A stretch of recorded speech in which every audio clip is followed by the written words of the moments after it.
Good evening and welcome to the start of a terrifying 8th series of Have I Got News For You? In the news while we've been away, after railway workers discover that their leader Jimmy Naff is running a company car from their union subs, they offer to park it for him. One of the two men whose job it was to project a giant rose onto the Labour conference backdrop admits he may have had one or too many lagers at lunchtime. And a Leicestershire woman caught speeding on the M6 becomes the first victim of the Conservatives' new Get Tough on Crime policy.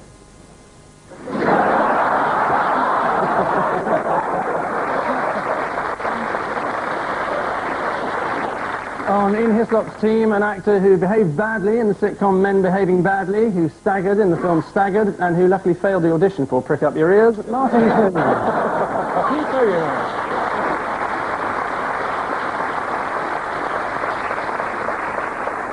And with Paul Merton tonight, a man who has gone from being a circuit judge to writing a regular column in the Daily Sport. Apparently his family are relieved he's found a respectable profession at last.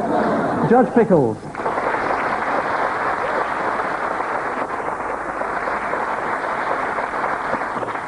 So it's immediately good news for fans of round one, as it's time for round one. Ian and Martin, the traditional tricky opener for you.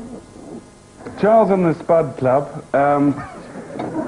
In Dimbleby's book about Charles and the Spud Club, he confessed to touching a belly dancer's tummy.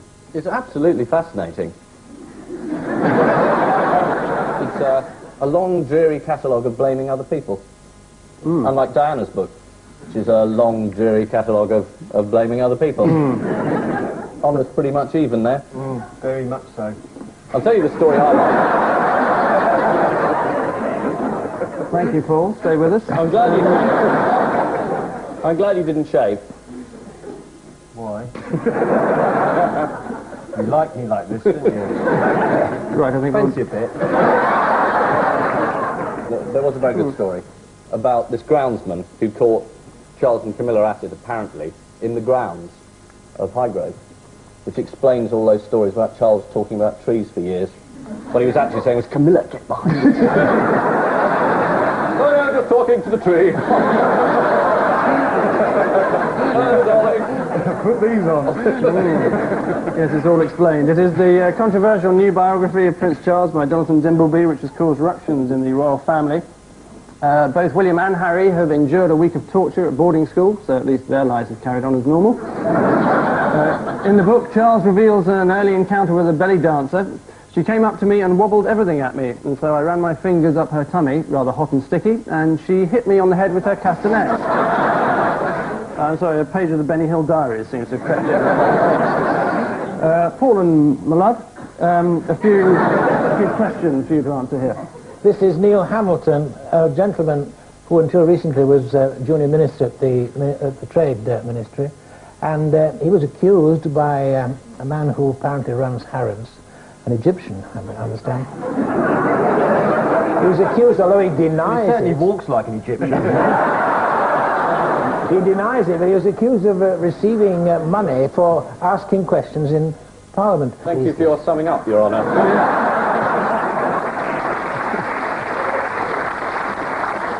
If I may put the case for the prosecution here, this story is actually about a bunch of sleazy crooks, a number of whom got caught.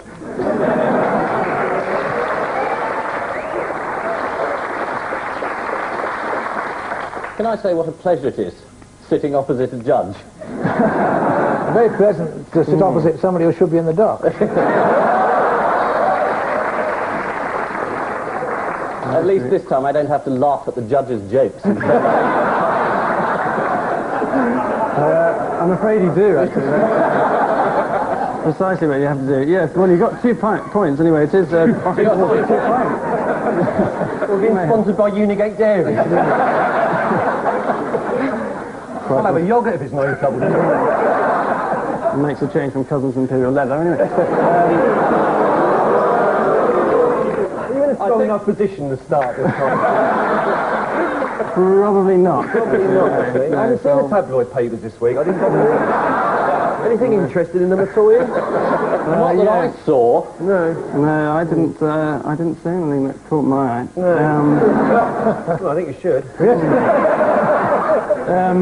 It is Trade Minister Neil Hamilton. Hamilton had run up a bill of £4,221 at the Ritz in Paris. Mind you, all he did was take 2 gin and tonics from the minibar. It was a bit of a first. It was the first Tory MP caught in a hotel room with his wife. I mean, an orange from the fruit bowl would have been better. Not quite up to the standards in the Australian hotels, I gather. Oh, I'm sorry. Ian and Martin, an almost European question for you. That's a train station. Well spotted. And No train. That's summing up. that's a board saying retard. I think the trains are reluctant to go to France, and I share that view with myself. I mean, well, that certainly overturns any stereotypes we may have about judges. But I mean, we don't like the French, and the French don't like us. I mean, we all know that. We've beaten with everything in the past, and they've never forgiven us. I think they're better at speaking French than we are. On the second day of the service, a Eurostar train carrying 400 tabloid journalists broke down before it had even reached the end of the platform, by which time the bar had already been drunk dry. Paul and Your Honour, a filthy question for you. Yes, the Pollution Commission, who want to ease the congestion on the roads by making it so expensive to buy petrol that poor people will have to give up motoring, making room for people with big cars, namely panellists and politicians and retired judges and so on, which will be a very good thing. So it's a very splendid idea. Excellent idea. The only thing is, whichever party puts it forward will almost certainly lose the election. So we shall never see it. I just found myself agreeing with the judge. And also, this petrol's quite dangerous, because if you sniff it, it has in some cases turned human beings into Jaffa cakes. The Daily Express called the report damning. Today, newspaper called the findings shocking. The Times said that the Commission painted a nightmare picture, and the Sun had a half-naked woman brandishing a nozzle offering 50 pence off a gallon of jet. I thought you said you hadn't read The Sun this week.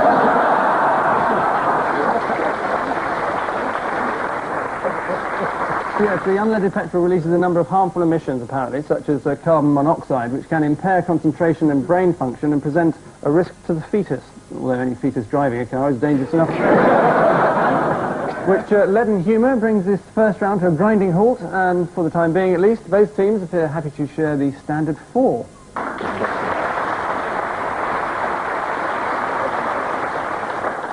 Before a totally new round, if you can contain your excitement, a foretaste of our totally old caption competition. Ian and Martin have this by way of a challenge.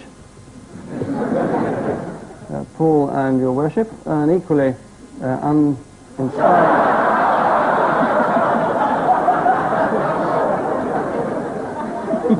that's your image. And now a moment's silence. Thank you, for what promises to be a one-up round in which we take a handful of books which have made news recently and show the panellists a steamy and or romantic passage from each one. All they have to do is name author and book. Paul, curl up with this, or at least part of you will. Sprawled in front of a spin dryer, wearing nothing but a pair of white cotton briefs and sneakers, her cropped hair thrown back as she chug-a-lugged a can of Diet Coke. Her pierced nose with the chain stretched across her cheek and running down her lip, Celestia came across on the page as an unmistakably classy piece of ass. Edwina Curry?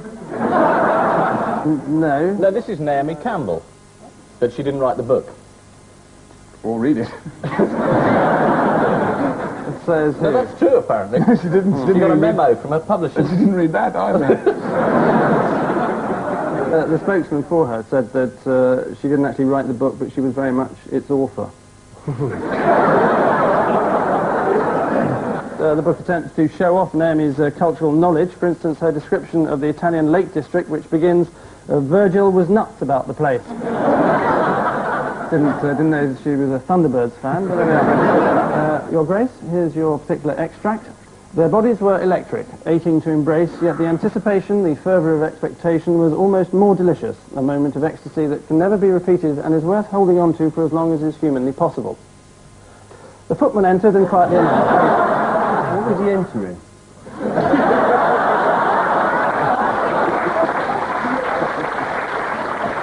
I Was he on top of a naked lady?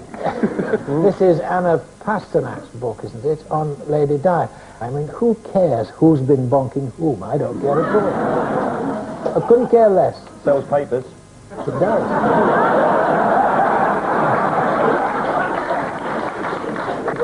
What's it called? A royal romance? It's something like that. I Had Princess Di. By Major James Hewitt, former captain in the Lifeguards. Yes, that's more what You know, it's his about. nickname is Winky.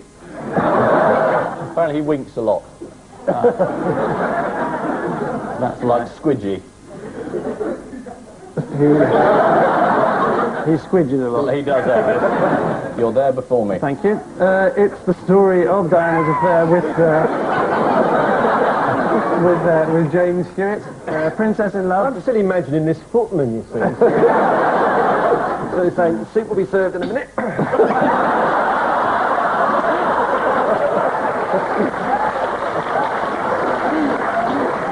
Croutons, me lady. Here, dip your bread in this.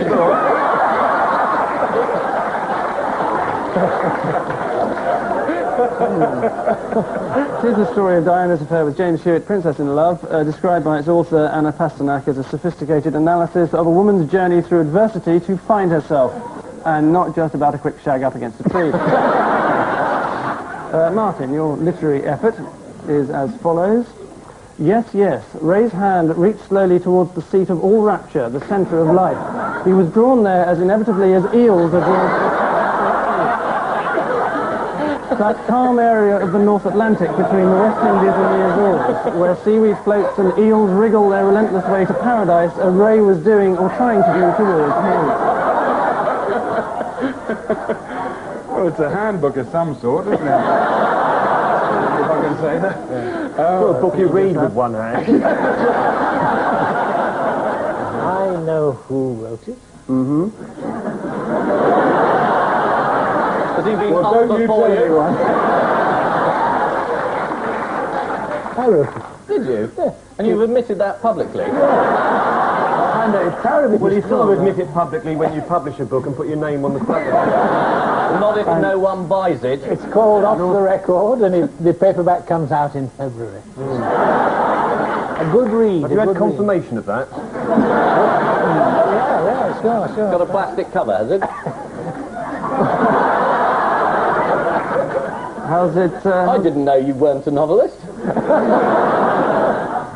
how's it selling?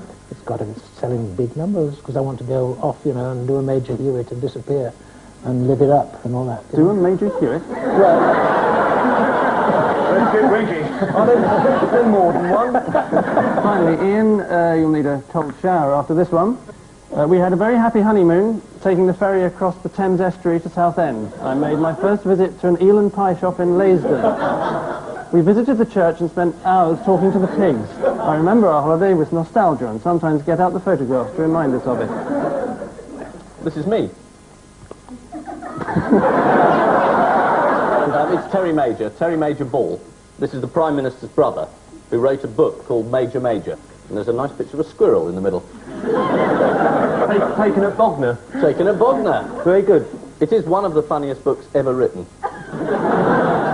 And it isn't meant to be. He has these little bits in there where he says he goes on a holiday for the first time abroad. He goes to America about 2 or 3 years ago. He goes to New York and he stays there. And his comment was, I enjoyed it so much I could have stayed a fortnight.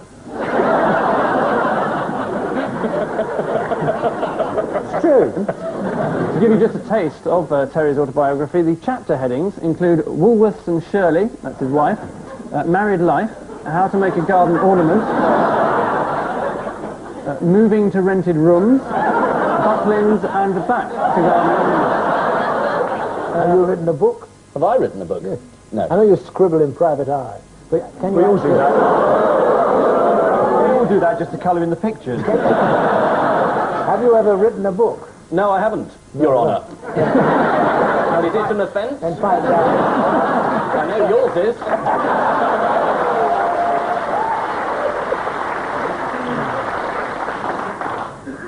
Touché. Or should I say touchy. Which publishing prowess means this literary round is now history, and that the scores are poised as such that both teams are desperately clinging on to 8 points.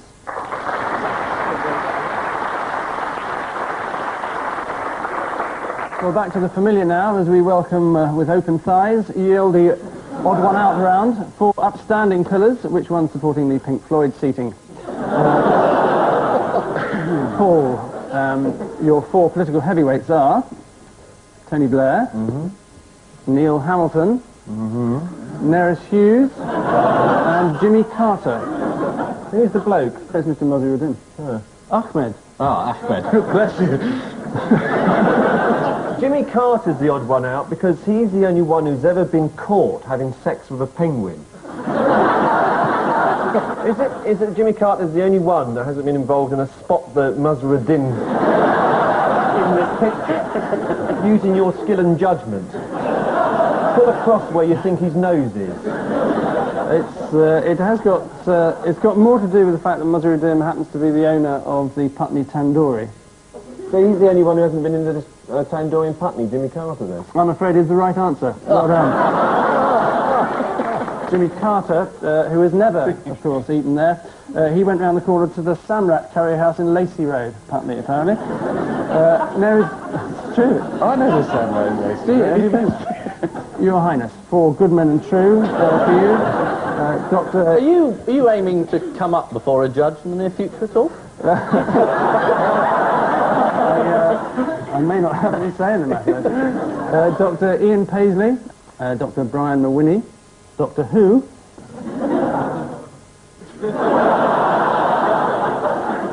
and Engelbert Humperdinck.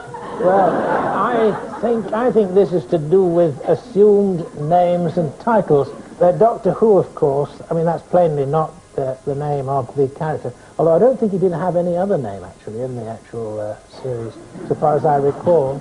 Well, he wasn't the Peter Who. Lou Who. And Engelbert Humperdinck, obviously, we all know that's nobody would be born with, or christened with that name. It would be impossible. Isn't he named after the composer? Oh, yes, but he wasn't called Engelbert, was he? I mean, yeah, he was. The composer was, yeah. Oh dear, that shows my ignorance. Oh, well. Anyway. There's a turn up for a judge.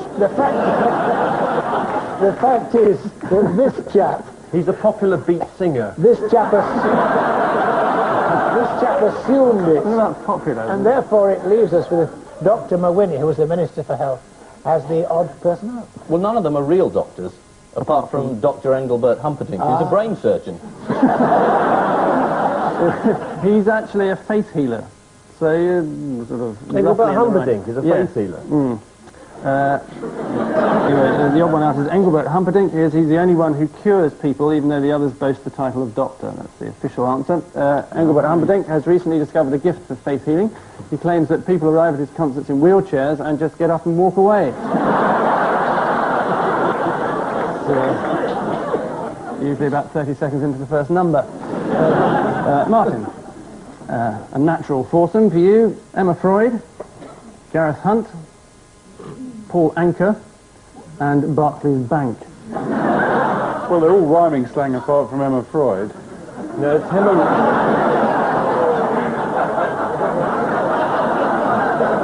She's rhyming slang for hemorrhoid. Mind me, Emma's. These are not jokes, they're facts. It's absolutely true. It is. Is it something to do with slang for hemorrhoid, comebacks? No, you were bank. Oh, I was right in the first place. You were right, yes. I couldn't be. What a silly No, program. What the best you've got? The odd one out being? Gareth Hunt, that couldn't be rhyming slang for anything, could it? Emma Freud. Emma Freud is not rhyming slang. He just told you it We've was. just done this, haven't we? I'm sorry, I wasn't listening. Later that same night. Emma Freud is slang for hemorrhoid. I think we've probably established that now, but we Right. will say it again. Paul Anker. Well, that rhyme is covered by Barclays, really, isn't it? One's the noun and the other's the verb. It's, Depending on how you do, if you're doing it right. yeah. Shall we move on now? No, I can see you're an expert. So, You're going for Paul Anka as the odd one out.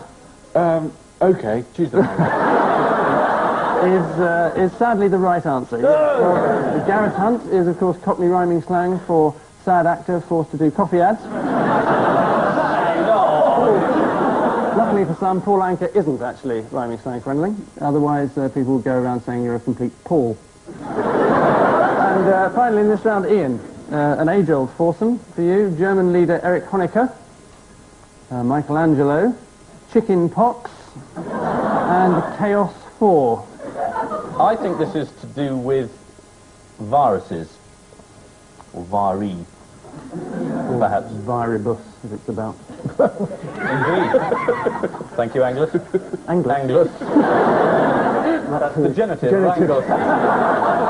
Michelangelo is the name of a virus, a computer virus, which gets into programs and ruins them, rather like Judge Pickles.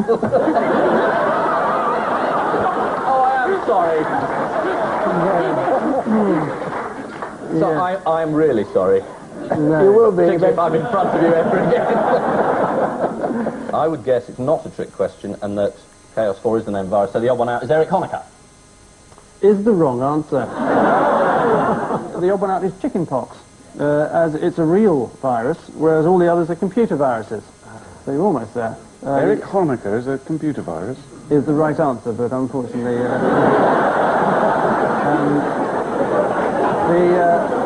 And nobody rumbled him for years.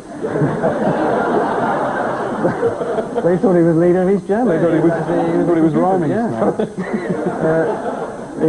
The Michelangelo virus wipes out data on March the 6th, the anniversary of the painter's birth. It's so damaging to computers that police officers have been called in to try and trace its source, and after several months of intense investigation, they've now worked out how to move the cursor up and down.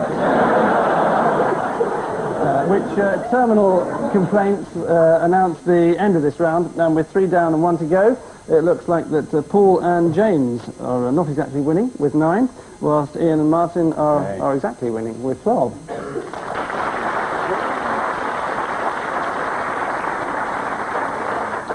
Missing Words is next. Our guest publication this week, from which 1 or 2 may or may not be taken, is the popular Flemish newspaper Het Laatste Nieuws. Paul and Judge, as you're this week's impending failures, you get to go first with Blair offers cleaning tips for... Tories. Well, then they'd have to be Tories, Tories, Tories. Wasn't that a film once? Tories, Bundy. Conservatives. Well, I'll give you one for Conservatives. Tainted government is actually the answer we were looking for, but you won't get it. So, next, Jacko to make Lisa what? Stansfield? Space for it.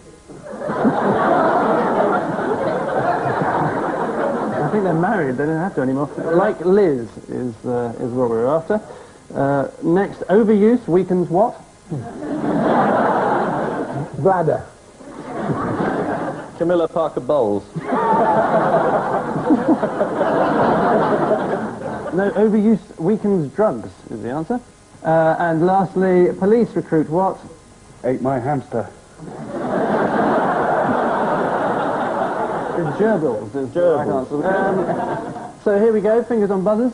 Oh no, you haven't got any. Never mind, fingers anywhere you like. We may allow what, says the head of Eton? Head. I was reading it.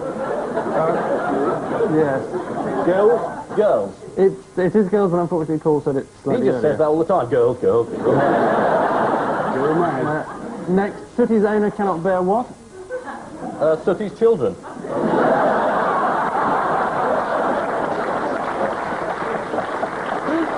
That'll do, Clay. Something to do with his skin complaint. Yes, he can't feel in his fingers.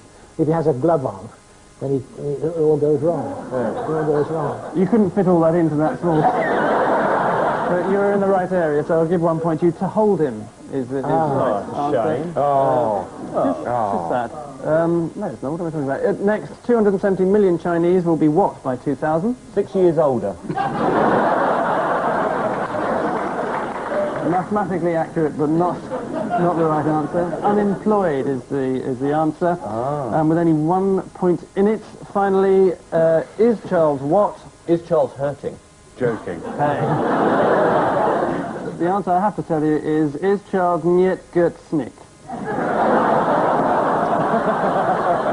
So, you see, they all forgot about the Flemish newspaper. Yes. Which means off his rocker, apparently. So there it is. That, as it were, is literally that. The end of our final round means that our final tally shows that this week's confirmed failures to be Ian and Martin with 14.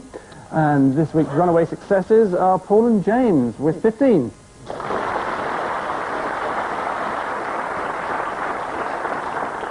Always nice to lose to a judge. You should know. The judge wins. The judge wins every time, you know. So no prizes for winning, but for our losers, I'm afraid you get this, which is Judge Pickles' book. Before we go and let you slope off, we'd like to have some answers, please, to our caption competition, Ian and Martin. It's the ape saying, I've always wanted to ask you humans, why do you get that bit of hair and strap it? And why do you?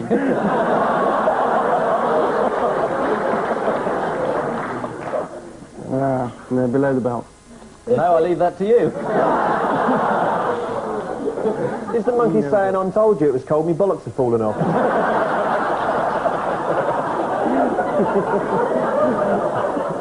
Thank you, Paul and Judge James. Is Boris Yeltsin saying here, way hey?